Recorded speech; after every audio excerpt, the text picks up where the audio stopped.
I touch and salute the holy feet of Bharata Mata, the most powerful and the most merciful.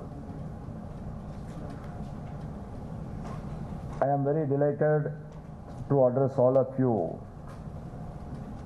on this Unity Day, and the participants on the dais. I have worked under them as the CAIR Board Chairman, Dr. Jitendra Singh Ji, Honorable Minister of State, Independent Charge, and the Chairman, Executive Council of IIPA. Sri S.N. Tripathi, the Director General IIPA, he was the MSME Secretary when I was the Chairman of the CAIR Board. And my Secretary, Sriman Amit Karge Ji, and Sri Amitabh Ranjan Ji, the Registrar of IIPA, and the friends of the participants of the 51st Advanced Professional Program in Public Administration. Today, the great awardees of IIPA members, officers, faculty, my dear brothers and sisters. I feel immense pleasure in presiding over the 71st Annual General Body Meeting of IIPA. I feel elated addressing you all for the first time since I assumed the office as the Vice President of Bharat and as the President of the Executive Council of the IIPA. This day holds special significance as it is the 150th birth anniversary of Sardar Vallabhbhai Patel, the man who unified the India, and we call him as the Iron Man of India, and the father of the All India services.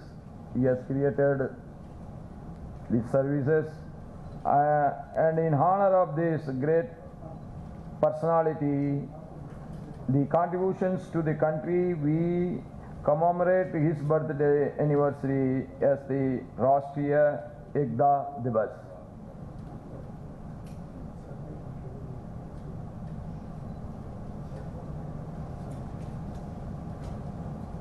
A true visionary, Sardar Vallabhbhai Patel not only ensured the geopolitical unification of Bharat, but was also responsible for the creation of the All India services, which he envisaged as the steel frame of the country.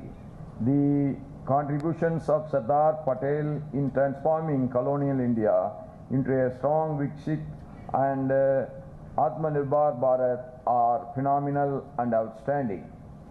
The IIPA has been an eminent institution of international repute, serving a nation with great distinction, infusing qualities, values in public administration. Since the institute's inception 71 years ago, its primary objective has been to equip civil servants with a broad, forward-looking vision that encompasses both national and international best practices. We have to go along with the world. That is the only way that we can match to the other countries.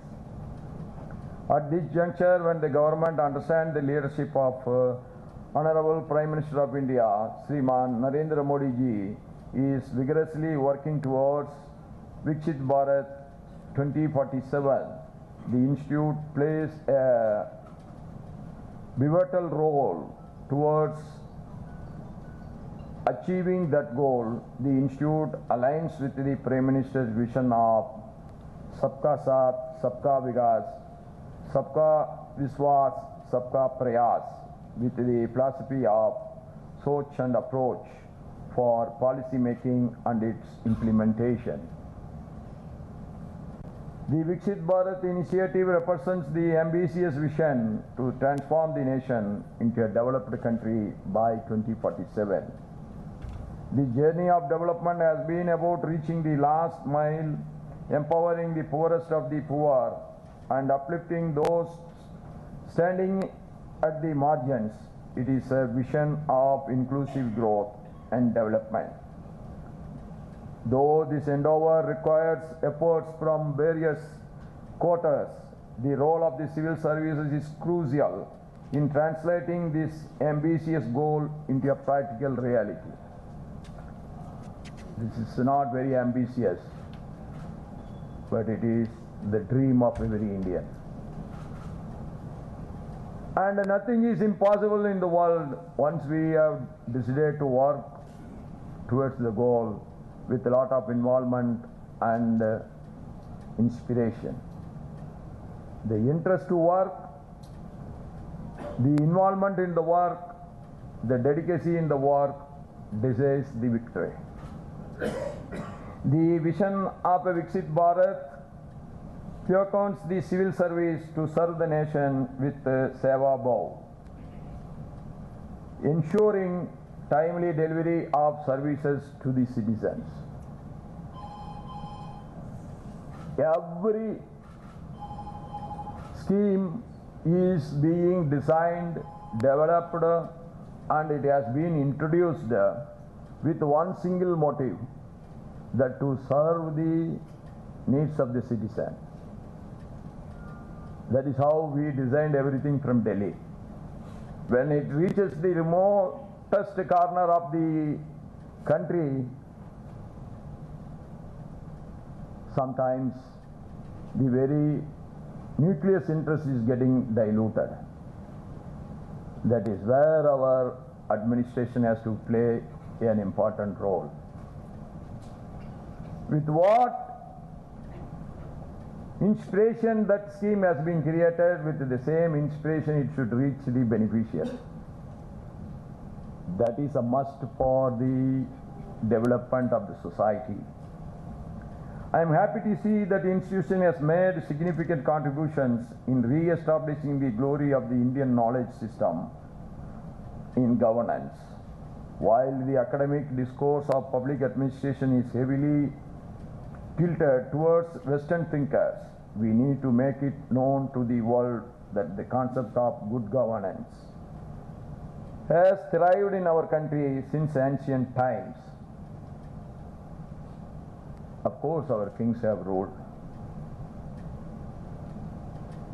But at the time, people were so happy with the rule of the king, because king is supposed to do everything by keeping justice in his heart. That was the environment created by the educated masses, the learned scholars of our ancient Indias. They created that. Nobody can deviate from justice. Even if the king is getting deviated, he will be questioned by the elders of that country without any fear. Sometimes they may get punished also. Even that time they have not bowed their head. That is how the administration has grown in our country. That is the great history of India.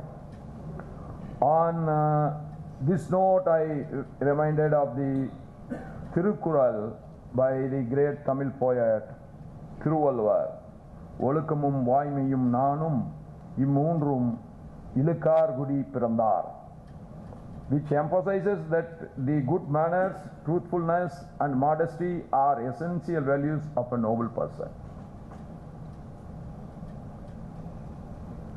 I always tell, the discipline never comes from the bottom to the top. The discipline always goes from the top to the bottom. This is known as Olukam. The discipline is known as Olukam in Tamil. Olukam means getting down from the top to the Olugadal means it is getting down from the top to the bottom.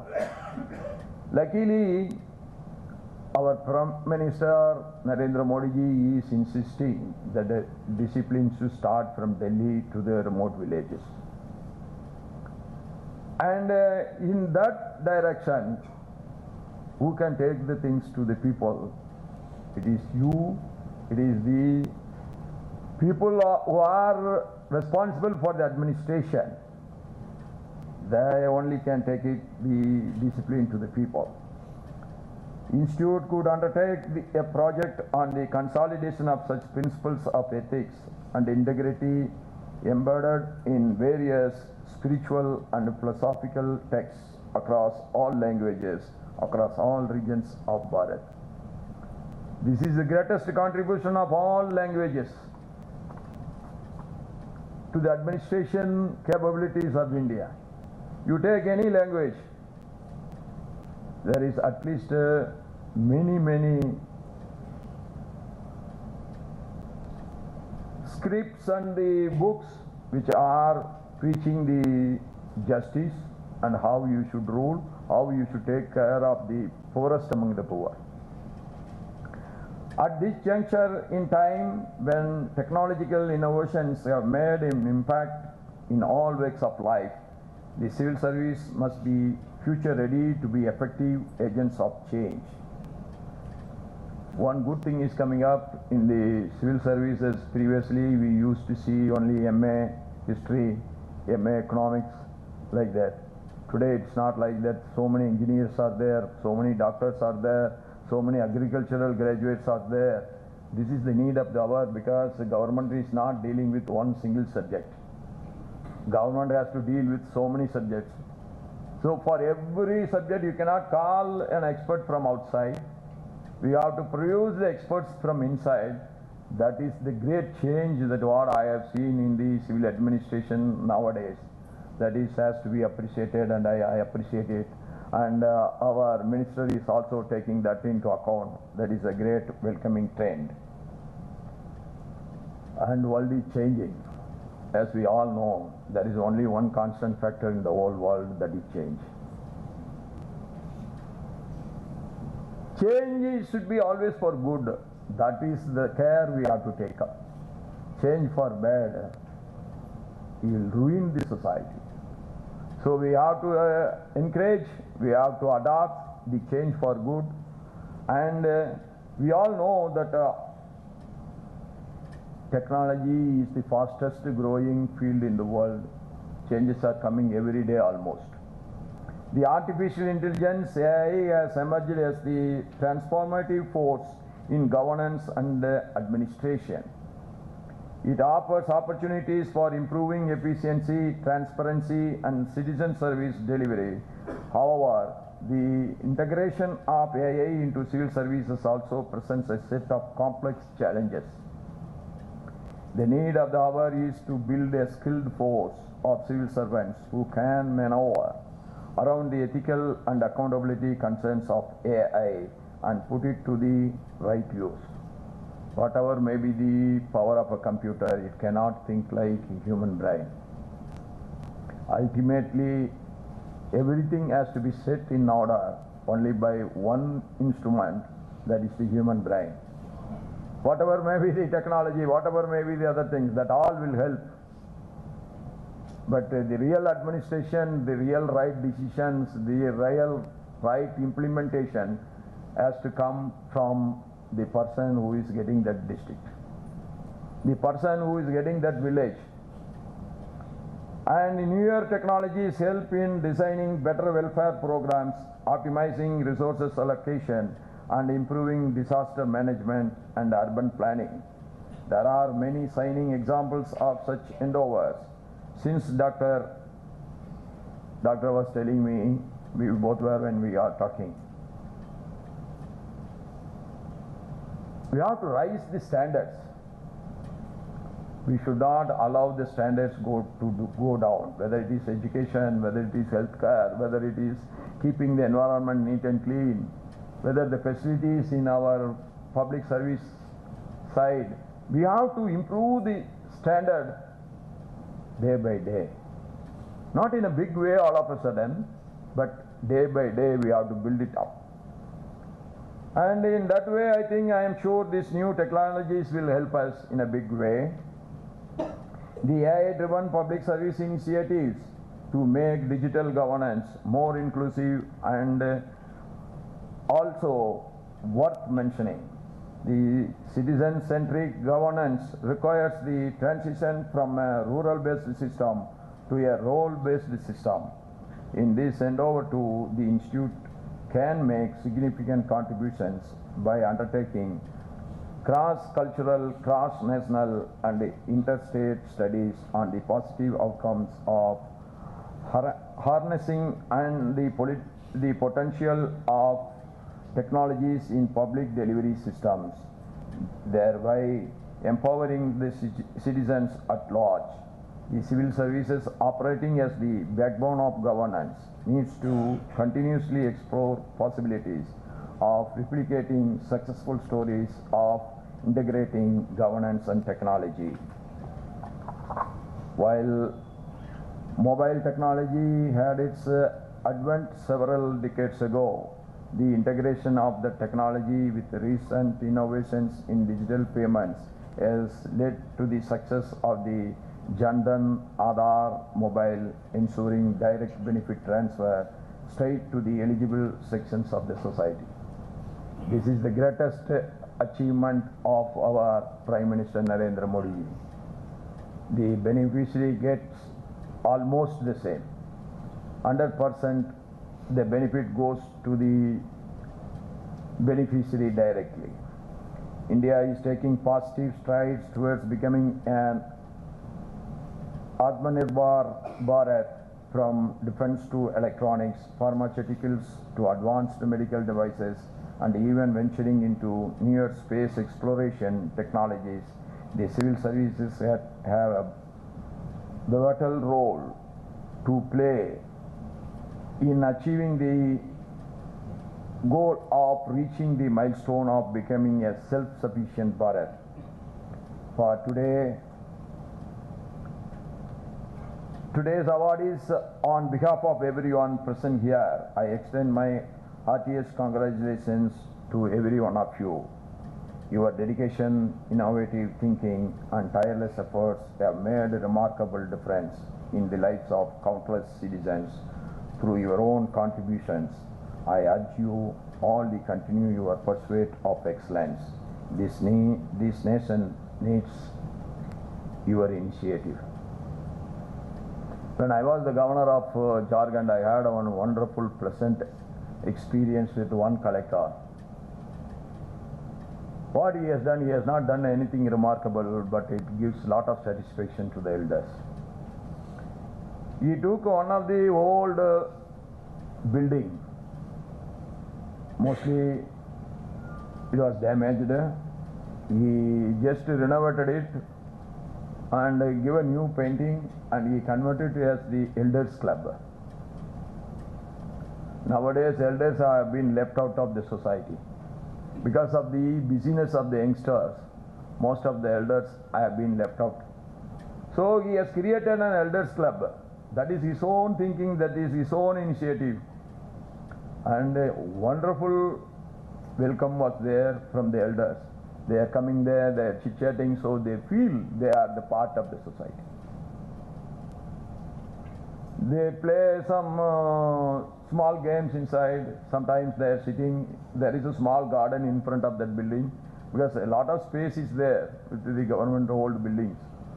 He had converted it, and newspapers were coming. TV is there. They spend their time with others, and small snacks or tea is very much available. He has created in such a way that becomes real Elders Club. So many people used to come there. They spend their time. They got a let out, and they feel they are the part of the society. See, we need patriotism, but how to stimulate the patriotism?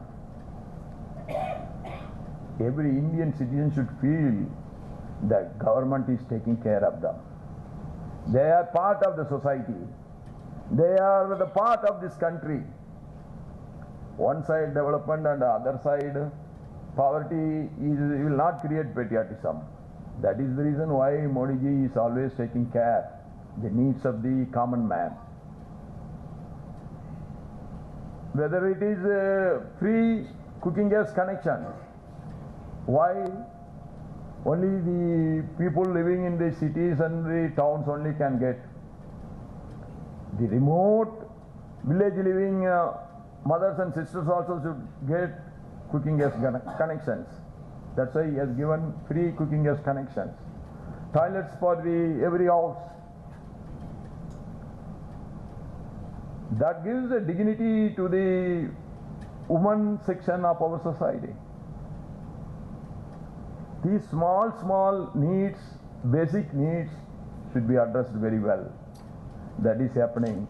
That's why the patriotism is getting stimulated in the hearts of women, the uneducated masses also. So, if you are doing a good service to the society, that is, you are making responsible citizens. Not only you are helping an individual. We are stimulating the patriotism inside an individual, then he becomes a responsible citizen. All the responsible citizens forming the responsible society in that area. Like that, the entire country is getting more and more responsible forum, and whatever you say from here, that will reach to the remote villages so easily. Though it will take little time, I am not denying everything is going to happen overnight. But that vision we should have, we must work towards that vision. We must work enthusiastically all the time. Defeat is a part of our life. God has created everything. God has created daylight, but God has created the darkness also. So when we are in dark, that is not going to end. That is not the end of the world. Tomorrow there will be sunrise. Like that, we should take the defeats as a good experience, and we should try to implement the right things in the right way. That will be more successful. And I commend the IPA on the various initiatives and action plans to align itself with the Viksit Bharat Vision initiatives, such as Kartavya dialogues will go a long way in providing insights into policy making and its implementation. As our minister was mentioning, the days are changing, even the facilities are changing. There are so many conference halls in the same building with all modern facilities. This is giving a new enthusiasm that how we should create and how we should work. And I am glad to know that IIPA has a strong network with other institutions at the state and local levels. That is also a must. We should get connected with the people through the state and the village level institutions. IIPA's collaborative efforts with the DOPT, Niti Aayog, DARBG and other state level institutions are notable. IIPA has emerged as the leading institution in the field of digital training for civil servants by upholding a sizable number of courses on the IGOT platform.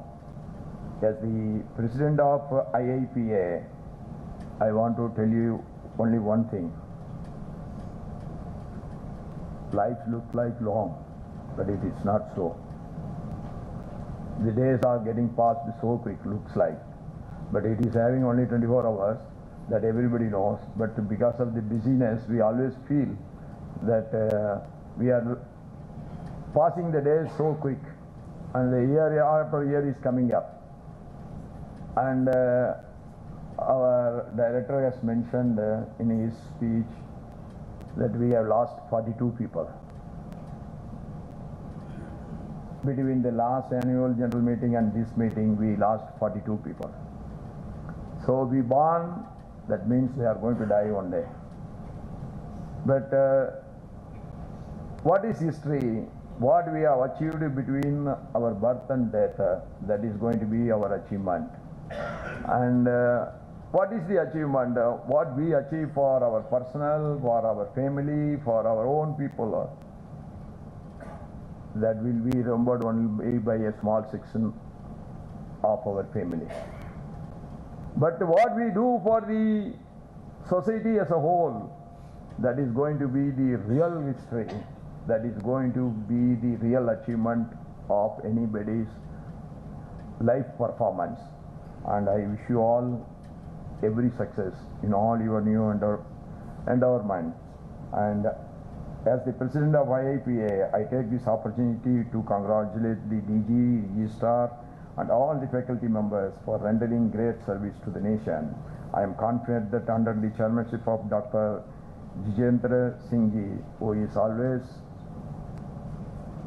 try to everything with a lot of involvement, this institution will reach greater heights of glory in serving the Bharat. Jai Hind, Jai Bharat. Thank you everyone.